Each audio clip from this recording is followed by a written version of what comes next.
ओम शांति। आज 17 मई 2022 के बाबा के अनमोल मधुर महावाक्य सुनेंगे। और आज की बाबा की मुरली है यात्रा। एक है जिस्मानी यात्रा, एक है रूहानी यात्रा। दोनों का कॉन्ट्रास्ट बाबा बताते हैं कि जिस्मानी यात्रा पर मनुष्य कितना धक्का खाते हैं, लेकिन ये रूहानी यात्रा तुम घर बैठे प्यार से बाबा को याद कर सकते हैं।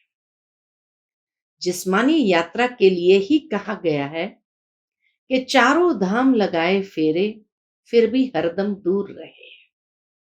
लेकिन इस रूहानी यात्रा में तुम घर बैठे भी बाप के समीप और समान बन जाते हो। लेकिन दोनों यात्राओं में एक और बात भी है। बाबा कहे दोनों यात्रा में पवित्र जरूर रहते हैं। जिस्मानी यात्रा में भी पवित्र रहते हैं, फिर आकर के विकारी बन जाते हैं। लेकिन इस रूहानी यात्रा में तुम सारा जीवन पवित्र रहते हो। इस रूहानी यात्रा में आमदनी बहुत है, कमाई बहुत है, जबकि जिस्मानी यात्रा में खर्चा बहुत है। साथ ही साथ बाबा कहे जिस्मानी यात्रा करते हैं, भगवान को याद जरूर करते हैं, लेकिन देह अभिमान में करते हैं। जबकि रूहानी यात्रा में तुम सब देही अभिमानी होते हो। सुनते हैं बाबा के मधुर महावाक्य। ओम शांति। मीठे बच्चे, आधा कल्प तुमने जिस्मानी यात्राएं की, अब रूहानी यात्रा करो। घर बैठे बाप की याद में रहना है। यह है वंडरफुल यात्रा। आज की मुरली से प्रश्न है, बाप को बच्चों की किस एक बात पर बहुत वंडर लगता है?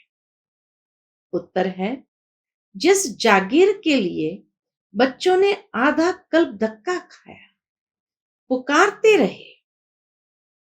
जिस जागीर के लिए बच्चों ने आधा कल्प धक्का खाया, पुकारते रहे, वह जागीर देने वाला जब आया, तब उनका बनकर फिर फारकती दे देते हैं। ये बाबा को बहुत वंडर लगता है कि वह जागीर देने वाला जब आया है, तब उनका बनकर फिर फारकती दे देते हैं। तो बाप को वंडर लगता है।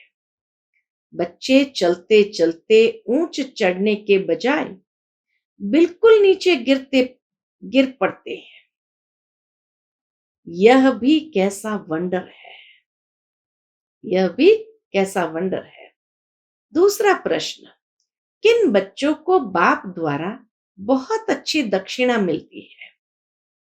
उत्तर, जो बाप के रचे हुए रुद्र यज्ञ की अच्छी संभाल करते हैं और सदा श्रीमत पर चलते हैं, उन्हें बाप द्वारा बहुत अच्छी दक्षिणा मिलती है। आज की मुरली से गीत है, हमारे तीर्थ न्यारे हैं, इस धरती के प्यारे हैं। ओम शांति। रूहानी यात्रियों ने यह गीत सुना। तुम बच्चे हो रूहानी यात्री। वह जो यात्रा पर जाते हैं, उनको कहा जाता है जिस्मानी यात्री। वह जिस्मानी यात्रा भी आधा कल्प चलती है। जन्म बाय जन्म तुम यात्राएं करते रहे हो। वह जिस्मानी यात्राएं करके फिर भी लौटकर घर में आ जाते हैं। तुम्हारी यह है रूहानी यात्रा। वह होते हैं जिस्मानी पंडे, तुम हो रूहानी पंडे। तुम पंडों का उस्ताद कौन है? निराकार परमपिता परमात्मा। उनको कहा जाता है पांडव सेना का आदि पिता। शिव बाबा को कहा जाता है पांडव सेना का आदि पिता। तुम जानते हो, हम देह अभिमानी थे, अब बाप आकर देही अभिमानी बनाते हैं। आत्माओं को वापस घर ले जाने के लिए। देही अभिमानी क्यों बनाते? आत्माओं को वापस घर ले जाने के लिए। अब तुम रूहानी यात्रा पर हो, इसमें कर्मेंद्रिय की बात नहीं रहती। यात्रा पर हमेशा पवित्र रहते हैं, फिर लौट कर आते हैं तो विकारी बन जाते हैं। यात्रा पर जाना भी गृहस्थियों को है। निवृत्ति मार्ग वास्तव में गृहस्थ धर्म से न्यारा है। निवृत्ति मार्ग वास्तव में गृहस्थ धर्म से न्यारा है। यात्रा पर ले जाने वाले हमेशा ब्राह्मण होते हैं। गाते भी है, 4 धाम में फेरा किया, परंतु फिर भी बाप से दूर रहे। अब बाप यात्रा पर ले जाने के लिए तुमको पवित्र बनाते हैं। मुक्ति धाम, जीवन मुक्ति धाम में ले जाएंगे। फिर इस पतित दुनिया में आना ही नहीं है। वह जिस्मानी तीर्थ करके फिर लौट आते हैं, आकर गंदे धंधे करते हैं। यात्रा पर क्रोध की भी मना करते हैं। यात्रा पर जो जाते हैं उनको क्रोध की भी मना करते हैं। खास वह टाइम पतित नहीं बनते हैं। 4 धाम की यात्रा करने में 3-4 मास लग जाते हैं। अभी तुम जानते हो हम आत्माएं जा रही है। बाप का फरमान है, जितना हो सके मेरी याद में रहो। यह है मुक्ति धाम की यात्रा। तुम वहां जा रहे हो, वहां के रहवासी हो।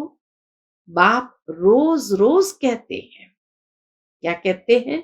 मुझे याद करो तो विकर्म विनाश होंगे और तुम आगे जाते रहेंगे। घर बैठे तुम ये यात्रा करते हो तो वंडरफुल यात्रा हुई ना। योग अग्नि से सब पाप कटते हैं। आधा कल तुमने जिस्मानी यात्रा की है। पहले अव्यभिचारी यात्रा थी, फिर व्यभिचारी यात्रा हुई।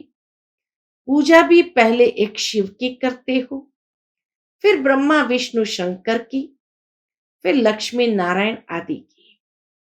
अभी तो देखो, कुत्ते बिल्ली ठिक्कर बित्तर आदि सबको पूजते रहते हैं। बाप समझाते हैं, बच्चे ये सब है गुड़ियों की पूजा। शिव बाबा के और देवी देवताओं के ऑक्यूपेशन को जानते नहीं है। गुड़ियों का ऑक्यूपेशन नहीं होता है। शिव बाबा के ऑक्यूपेशन को न जानना वह जैसे पत्थर पूजा हो गई। शिव बाबा के ऑक्यूपेशन को न जानना वह जैसे पत्थर पूजा हो गई।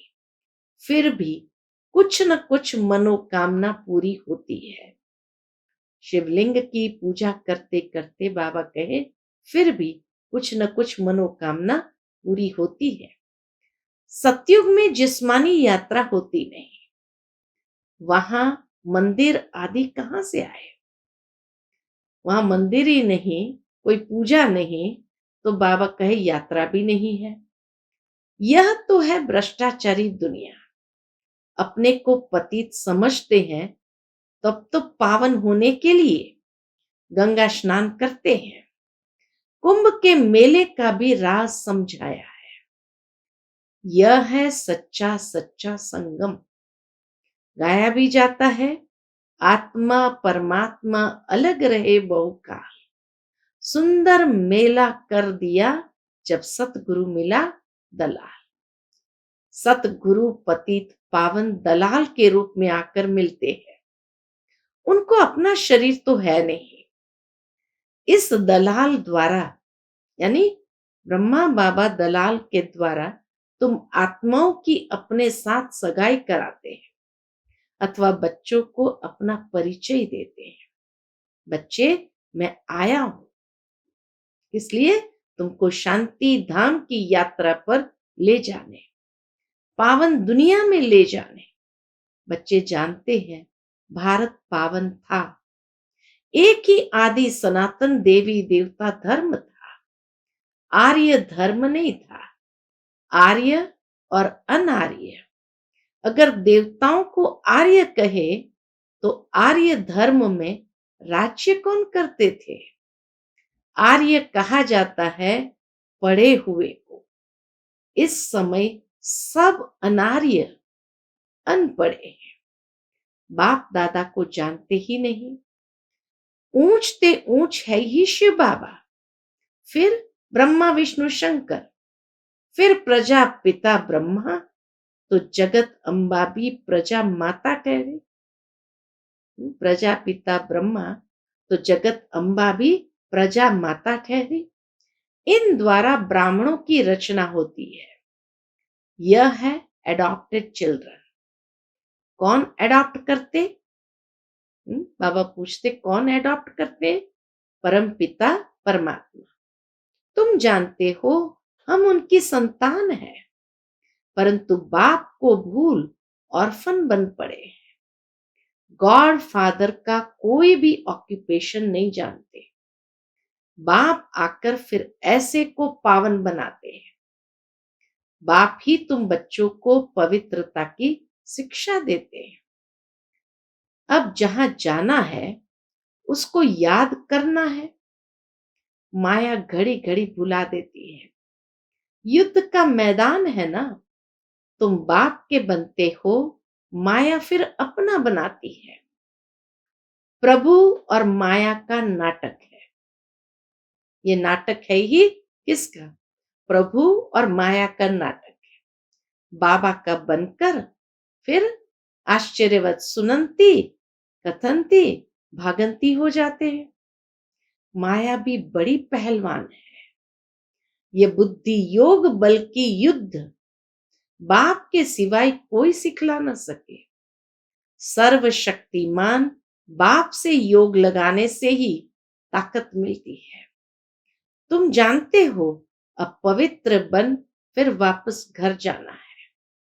यहाँ पाठ बजाने के लिए ये शरीर लिया है। हमने 84 जन्म पूरे किए हैं। यह है पिछाड़ी का छोटा सा महान कल्याणकारी युग।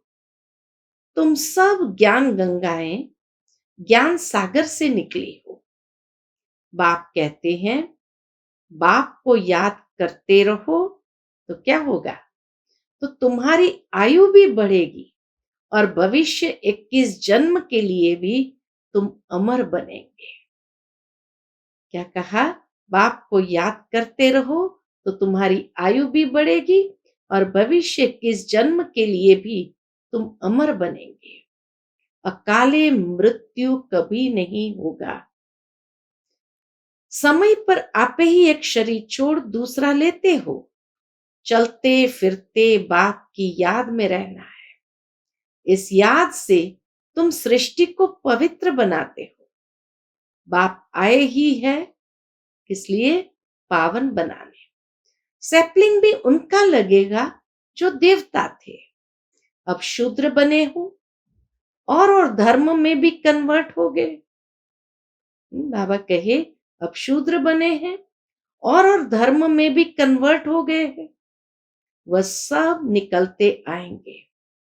सबके अपने अपने सेक्शन है। यहां भी सबकी अपनी रस्म है। यह आदि सनातन देवी देवता धर्म का सैपलिंग लग रहा है। जो पहले ब्राह्मण बने थे वही आएंगे। ब्राह्मण बनने बिगर देवता बन नहीं सकते। बाबा कहे ब्राह्मण बनने बिगर देवता बन नहीं सकते। ब्रह्मा का न बने तो शिव बाबा से वर्षा पा नहीं सकते। जो देवता धर्म के हैं वह ब्राह्मण धर्म में जरूर आएंगे। अभी तुम कांटे से फूल बने हो, कोई को दुख नहीं देते। सबसे बड़ा दुश्मन है कौन? रावण। 5 विकारों रूपी दुश्मन गुप्त है।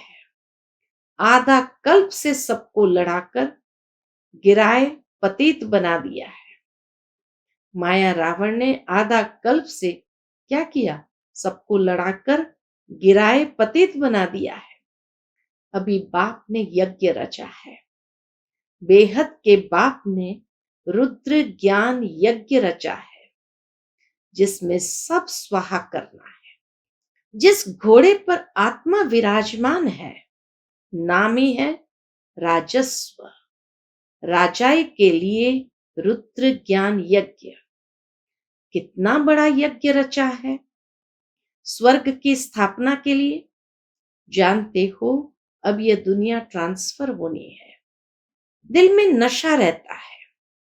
बाबा ने यज्ञ रचा है, इनको अच्छी रीति संभालना है। जो श्रीमत पर चलेंगे उनको बहुत अच्छी दक्षिणा मिलेगी। यज्ञ की अच्छी संभाल करते हो तो तुम विश्व के मालिक बनते हो। जिस जागीर के लिए तुमने आधा कल्प धक्का खाया, बाप आते हैं देने, तो ऐसे बाप को फिर फारगती दे देते। बाप वंडर खाते हैं। सजनिया गाती थी, आप पर बलिहार जाऊं। अब आया हूं तो तुम मेरे बनकर फिर फारगती दे देते। कितना आश्चर्य लगता बाबा को। वह फिर ऊंच चढ़ने के बदले नीचे गिर पड़ते। चढ़े तो चाखे वैकुंठ रस, गिरे तो चकनाचूर। फर्क तो है ना। कहां प्राइम मिनिस्टर आदि और कहां गरीब भील लोग। तो अब पुरुषार्थ कर बाप से राजाई लेनी चाहिए। यह है रुद्र ज्ञान यज्ञ। इसमें नाम कृष्ण का डाल दिया है। भक्ति मार्ग के लिए यह सब चीजें शास्त्र आदि बने हुए हैं। भगवान तो एक ही है जिनको पतित पावन कहा जाता है। शांति धाम और सुख धाम में कोई भी पुकारते नहीं, तो बच्चों को पूरा नशा चढ़ना चाहिए। बाबा कहे बच्चों को पूरा नशा चढ़ना चाहिए। यह है रुद्र ज्ञान यज्ञ। इनके बाद फिर यज्ञ नहीं रचा जाता। सतयुग त्रेता में तो कोई यज्ञ होता ही नहीं। वह जिस्मानी यज्ञ रचते हैं। द्वापर के बाद किस लिए? आफतों को मिटाने के लिए।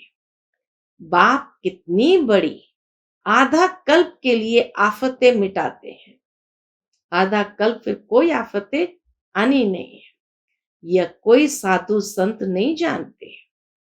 मुख्य गीता माता जो भगवान ने गाई, उसमें नाम कृष्ण का डाल दिया है। तो अब मनुष्य को सावधान करना है, क्योंकि उन्हों का बुद्धि योग कृष्ण से जुड़ गया है। कृष्ण तो ऐसे नहीं कहते मन मना भो, मुझे याद करो तो साथ ले जाऊंगा। यह बाप बैठ यहां लायक बनाते हैं, सांवरे से गोरा बनाते हैं। तुम श्याम बन गए थे, बाबा फिर सुंदर स्वर्ग का लायक बनाते हैं। चलते फिरते बुद्धि में बाबा को याद करना है। बस ये अवस्था जम जाए तो तुम्हारा कितना बेड़ा पार हो जाए। हेल्थ वेल्थ हैप्पीनेस, बाबा से तुम इतना वर्षा लेते हो, तो ऐसे बाप को कितना याद कर उनकी शिक्षा पर चलना चाहिए। कांटों को फूल बनाना है। अभी तुम फूल बन रहे हो। ये बगीचा है, ये बाबा का चैतन्य बगीचा है। अभी है फॉरेस्ट ऑफ थॉर्न्स। दुनिया है कांटों का जंगल, और बाबा का है बगीचा, फूलों का बगीचा। अकासुर बकासुर ये संगम के नाम है। उद्धार तो सबका होना है। जो जितना पढ़ेंगे, पढ़ाएंगे, श्रीमत पर चलते रहेंगे, बाप से 21 पीढ़ी का वर्षा पाएंगे, तुम सदा सुखी बन जाएंगे। अभी तुम्हारी 100% चढ़ती कला है, फिर कलाएं कम होती जाती है। इस समय कलाएं बिल्कुल खत्म हो गई है। गाते भी है, मैं निर्गुण हारे में कोई गुण नाही। बाप को रहमदिल कहते हैं ना। कल्प कल्प संगम पर आते हैं। भारत स्वर्ग होगा तो सब सुखी हो जाएंगे। अभी बच्चों को श्रीमत पर चलना है, आसुरी मत पर नहीं। बाप कहते मेरी सबसे जास्ती ग्लानि करते हैं। या तो कहते हैं नाम रूप से न्यारा, या तो फिर कण कण में कह देते।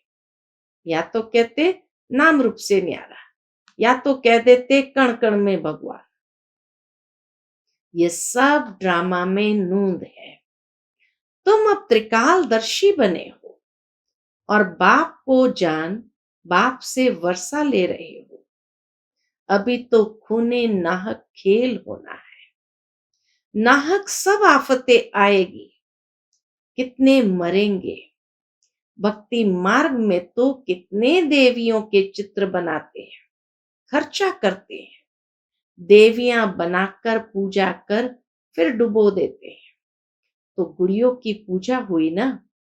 काली का कैसा चित्र बनाते हैं। ऐसे कोई मनुष्य थोड़ी होते हैं। तुम यहां बैठे हो तो यात्रा पर हो।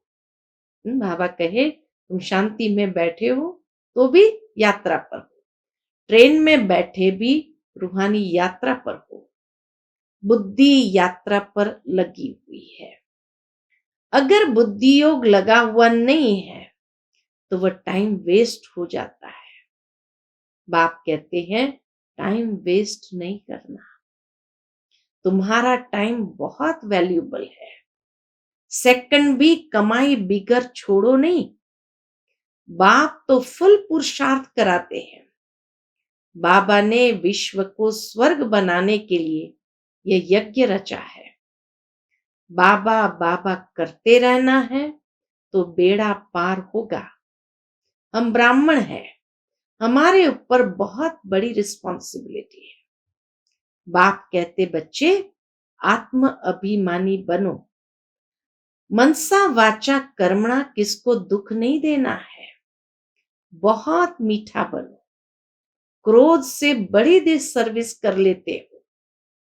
संपूर्ण तो कोई बने नहीं है। भूत बड़े खराब है।